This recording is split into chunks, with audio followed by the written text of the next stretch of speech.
നമ്മൾ ഇന്ന് പിടിക്കാൻ പോകുന്നത് കുഴിയാണ്. ഇവിടെ കുറെ കുഴിയുണ്ടോ, ഇനി കിട്ടോ ഇല്ലെന്ന് നമ്മൾക്ക് അറിയില്ല. നോക്കാം. ഇവിടെ കള്ള പറയാണ് കേട്ടോ, ഇവിടെ കള്ള പറയാണ് ഗൈസ്. ഒരെണ്ണം കിട്ടിയിട്ടുണ്ട്.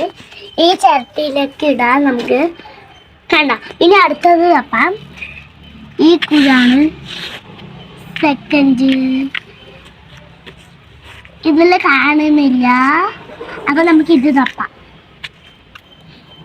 അതേ കാണുന്നുണ്ട് കേട്ടോ, അതേ കറച്ചൊക്കെ ഉണ്ട് ഗൈസ്. അപ്പൊ ഇതിലും ഇല്ല.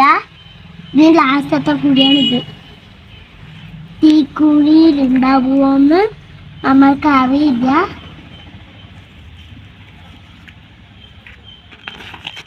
അപ്പൊ ഈ കുഴിയിലും ഇല്ല. അത് ഒന്നാ കിട്ടിയിട്ടുള്ളൂ നമുക്ക്.